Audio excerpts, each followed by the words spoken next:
What's going on, people? It's Mr. Back again with DoreOnTour podcast. Hope everyone's fit and well. And yes, it's the preview for Birmingham City v Nottingham Forest. If you are new to our channel, please do hit the like button, subscribe if you're new, and as well in the comments, put your score predictions for tomorrow's game. And I've got a special guest. He's already been on last season, and I got Tom from Blue Fergus Podcast. How you doing? I'm good, thanks, mate. How are you? Well, before I almost wasn't working, so now I've got to use my phone. So almost had a crazy time, but it's working. It's here. Tom, how is your season with Birmingham going so far? I'd say recently we've definitely been brought back down to earth. That's for sure. We started well, putting some really good performances, particularly at the start of the season. Started off with that 1-0 away victory at Sheffield United. Things really looked up. Obviously, we battered Luton away 5-0 as well. Decent draw against Stoke. Probably should have won. Things were on the up, and then recently they've just really come crashing down. I've seen them. Yeah, the Fulham loss was. I wasn't too heartbroken by it because it's Fulham, and you look at what the squad they've got on paper, it's crazy. But no, the last couple of games, the Peterborough game in particular, was just it was awful. Probably one of the worst Blues performances I've ever seen. But I have to say that one game is probably the first game where we've lost under Lee Bowyer, where it's just been a bad performance. Like I say, every other loss we've had under Lee Bowyer, we've been in the game and just unlucky. But that Peterborough game, we just weren't on it. The fitness was way off. And then obviously similar story the other day against QPR. Started well, didn't finish well. As soon as we went 1-0 down, that was it. Game, set, match. So, like I said, you said you've not done well recently. Like, what? How many wins have you had so far this season? 1, 2, 3. I think we've had 3 wins, 3 draws, and 4 losses, I believe. Bloody hell!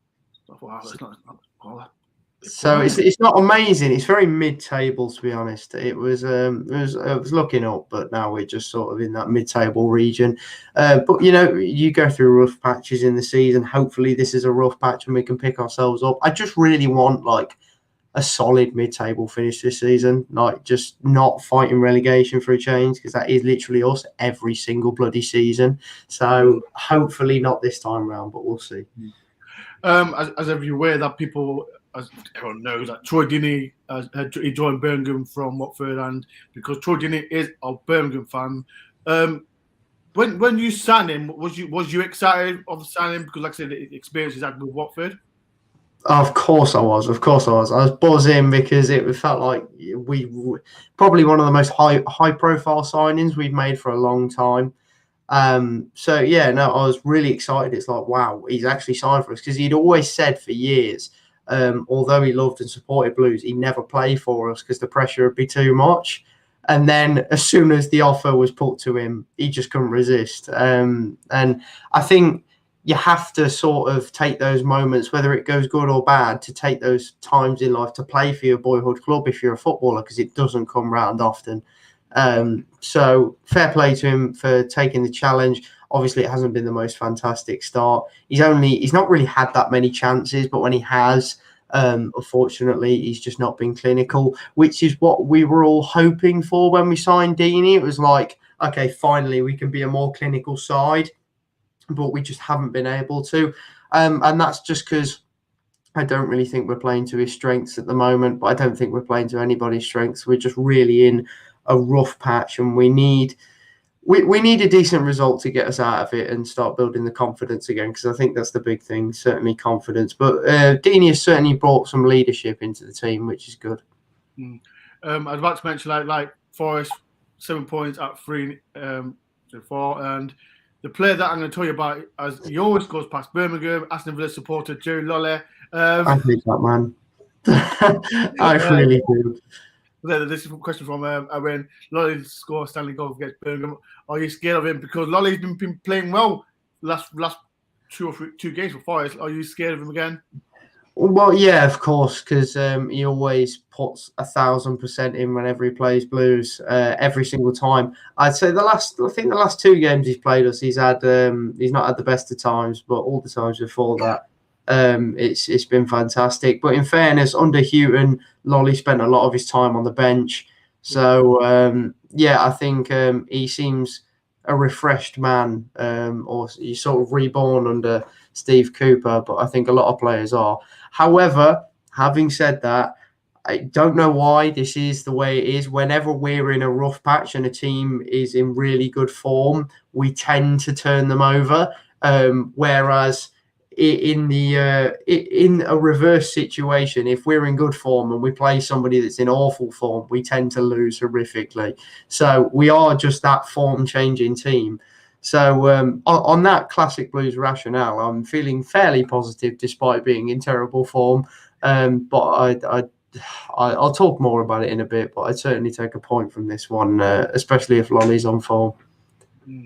Bowyer, like I thought it was a good appointment for you, Lobs. But since he's been a Birmingham manager, how has it been so far?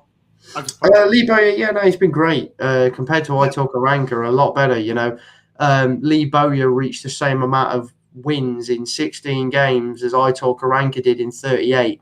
So if that's any context for how much better he's done already than his predecessor, so it's a step in the right direction. We're playing some really good football. It's different to what I've seen from Blues in recent years. However, we don't have much squad depth. We are very reliant on certain individuals. Like Tahith Chong, you take Tahith Chong out the game, we are very, very limited. He's a fantastic player. We were surprised that we even got him on loan from Man United, considering the clubs that were sniffing around him. Some of those clubs were playing European football this season. So it's like how we've managed to beat them is fantastic. But I think that right now coming to Birmingham City isn't a bad option because we seem to be a steady club at the moment, just trying to find its feet and sort of rebuild. And this season is definitely a sort of transitional process under Bowyer and really starting to build something. And we've seen glimpses. We started well, but right now we're just in a bit of a sketchy patch. But we'll see if it's we've been found out or whether it's just bad luck. We'll have to find out. If anyone's got any questions for Tom regarding BBC, put them in the comments below. If you are new to our channel, please do hit the like button, subscribe if you're new. And as well, Tom, you've got a Blue podcast as well. Talk about your channel as well. Of course, yeah. I've got a couple at the moment. Obviously, the main one is Blues Focus Podcast. That's a podcast that me, Carl and John host, where we interview former players, we preview and review games. It's just that sort of standard stuff. But last season we did fantastic. I remember we managed to get into I think it was the top 30 UK football podcasts for a brief amount of time. Yeah, we were really pulling in the views, and I think that was down to a lot of sort of the guest podcasts we did with former players and managers. So we were really well off there, which is fantastic. And we've had a slow start to the season, like Blues in a sense. We've everyone's been busy with going back to work now because obviously last season it was a bit easier to create content, but this season we've struggled a bit. Hopefully we're going to add more people to the team so we can be that consistent podcast again. But no, we should have a podcast coming out this Sunday reviewing the Forest result, however that game goes. Hopefully it will be depressing. Well, yeah, so if Forest win, I'm sure all you Forest fans would love to tune in to me moaning, so feel free. I'll be there. There we go, sorted. And then I've also got the Blues Daily, which is a separate page that I run with a lad called James Kelly. We run the YouTube channel and we just do preview and review shows, so there'll be a quick review show on that result, as well of more videos of me moaning just on a different channel. So there we are. But you never know, we might win. Who knows? Yeah. Two more questions, Tom. Like you said, just like Forest, it's been up and down season so far. But on form right now, do you think you can make top 6 or mid-table team? Where do you think we'll finish? Funny question that, because if you'd asked me before the Peterborough game and I said, "Oh yeah, top 6, we're on our way back to the Premier League." So then the Peterborough result happened. It really sort of brought us back down. Honestly, I think if we had more squad depth, depending on the January window we have, we could certainly threaten that top 6. Do I think we'll make it this season? No. Do I think we're going to have a better season this season? Yes, 100%. I don't think we'll finish any lower than 14th, to be honest. Maybe 15th, but I can see us sort of in that high mid-table. But if we broke top 10, then I would be really, really happy with that, and I think it'd be a great season for Blues. But, January transfer windows can really change the course of any team's season. It just depends who you sign. So I think we need at least 3 signings: defender, midfielder, and attacker. It really is that simple. But particularly a striker with pace. Because after like 3 years now, coming up now, we still haven't replaced Shay Adams. So fun times. You've got Jukovic, though. You still got Jukovic, haven't you? Of course we have. Yeah. Juki he's always going to be a threat. Exactly. Juki always puts a shift in. If you give him any space in the box to head the ball, then he'll probably score. Even Scott Hughton. Yeah, even Scott Hogan. I mean, Scott Hogan. He always scores Forest. He always scores Forest. With Scott Hogan is he's so hot and cold. If he's on it, he's on it. Like, if you're on it tomorrow, he'll be scoring. Any money, Scott Hogan scores past Forest tomorrow. Always does. Well, he was quality against your East Midlands rival, Derby. He was fantastic against Derby. Great goal. It was a great goal. Did really well to sort of hook it round from behind him. That was a great game. I love beating Derby. I hate Derby County, so there we are. I said last year I had a soft spot for Forest, being Nottingham born myself, but my family were all Birmingham City fans, and I grew up in sort of Derbyshire way, to be fair. So I was surrounded by Derby fans my whole life. That's why I'm not a big fan of Derby County as a football club, but they're just there really. So no, but I do live in Birmingham now, so I'm closer to my team, which is nice.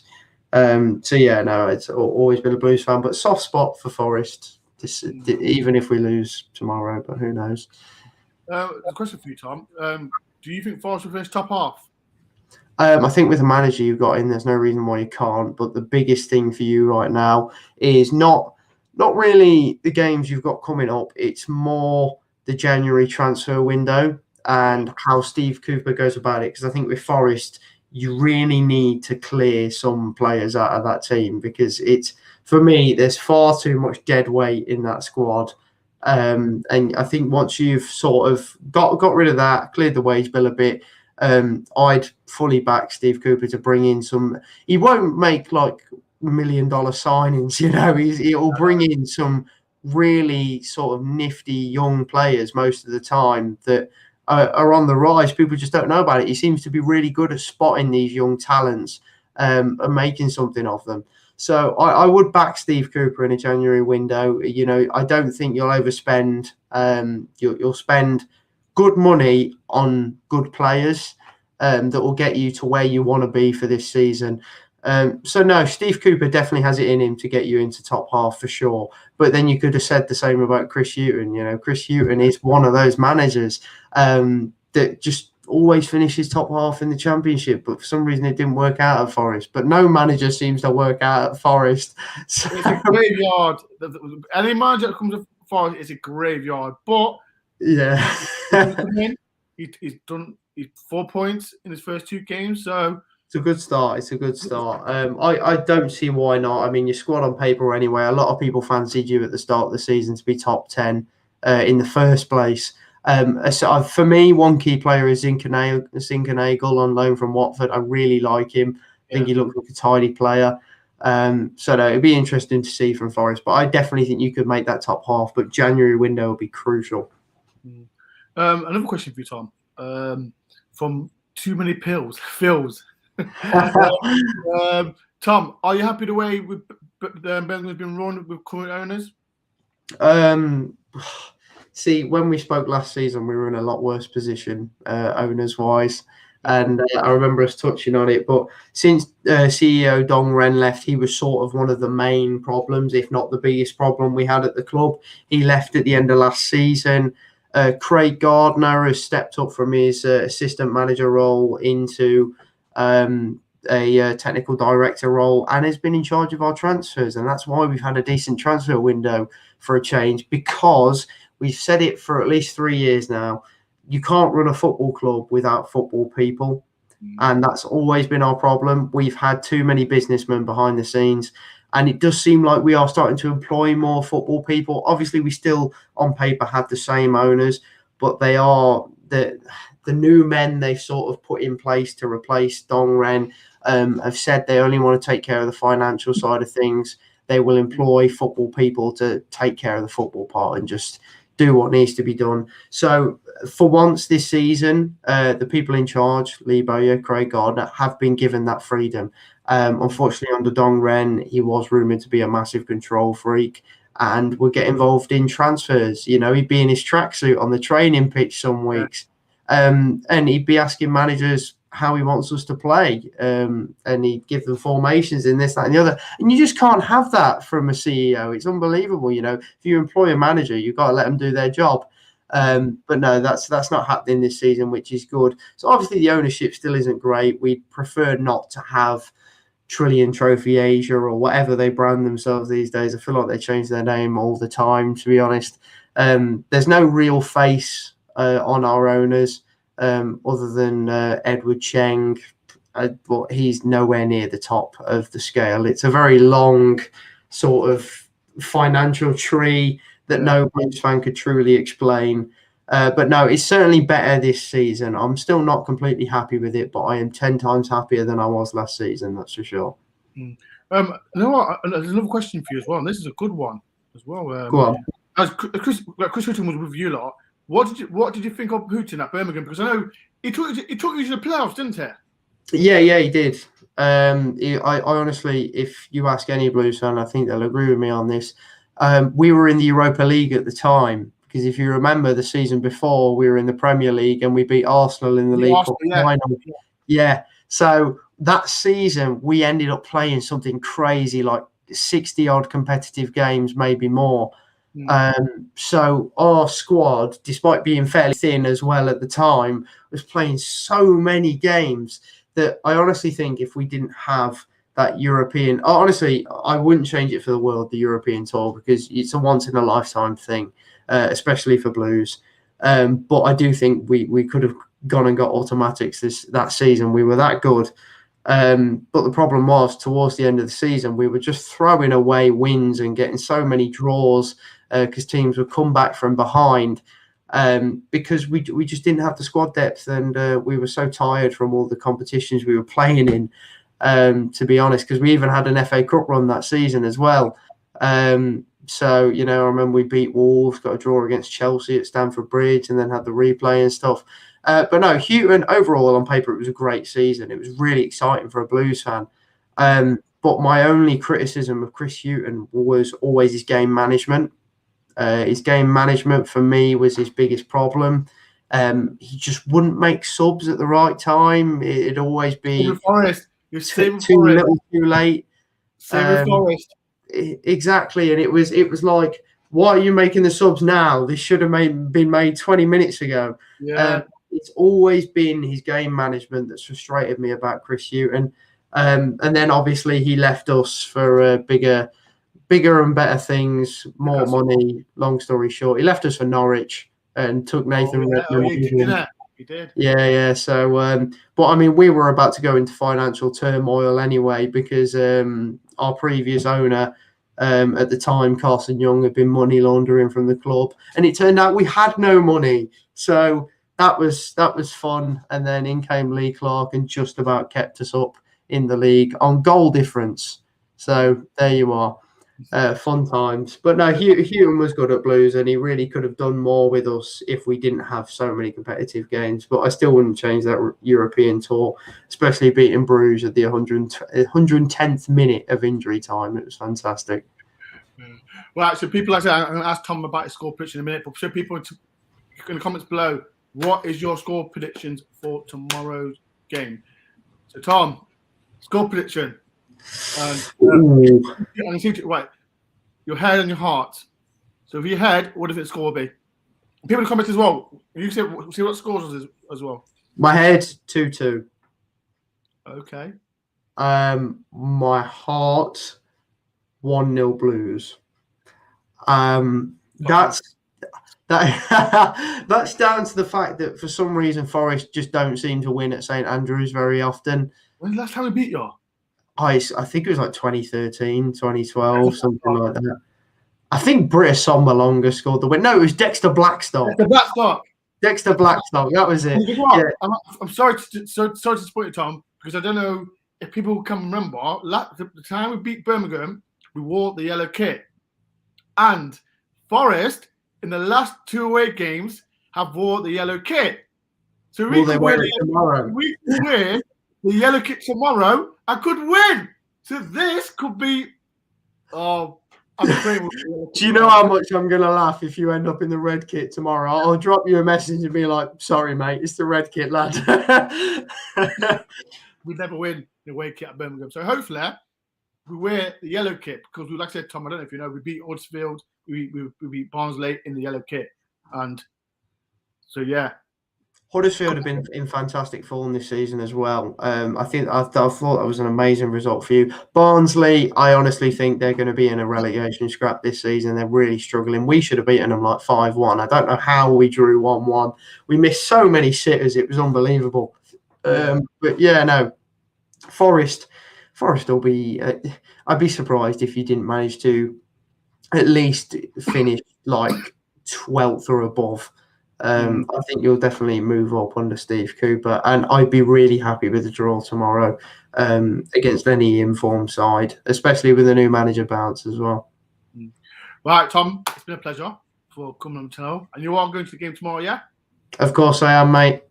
And people, if there's anyone like who's going to the game, sorry, coughing. I am going to the game. I've been coughing so much. It's pre-COVID. I've had COVID and there's always too much coughing. But yeah, people, if I am going to the game tomorrow, so if you do want to come on my vlog, you can come on, get your score predictions in. But Tom, it's been a pleasure for coming on the channel. And like I said, people, please go on Tom's Blue Focus podcast YouTube channel.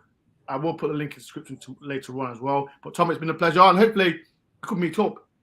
Yeah, I'm all for it, mate. Just let me know, and I'll meet you outside the ground if you want to do a quick video and stuff. That's all fine by me, mate. But thank you for having me on. It's a pleasure as always. Yeah, thank you very much, Tom, and hopefully tears after the game. Hopefully not. I can't do it at the moment. And hopefully wear the yellow kit. Oh, mate, I'll celebrate you being in a red kit like a win before it's even. No. Well, yeah, thank you very much, Tom, and I'll see you tomorrow. Cheers, Tom. Right, so that's Tom. Hopefully I'll see you tomorrow. But people, I am going to the game tomorrow. I will be there with Malcolm. But yeah, I'll be as well. Before I go, if you haven't seen my vlog, Barnsley, I think it's one of the most best viewed vlogs I've done. In the comments, people, have you enjoyed it? Because I think it's, what I said, it's one of my best I've done. Yes, we won 3-1, but it's one of the best vlogs I've done. So people, go on after this live stream, please go on, watch it. But like I said, people, if you are new to the channel, please do hit the like button, subscribe if you are new, and again, I will see you lot tomorrow at St Andrews Park. Is it St Andrews Park? It is, isn't it? Yeah, it is. But yeah, hopefully I'll see you tomorrow, and up the Reds.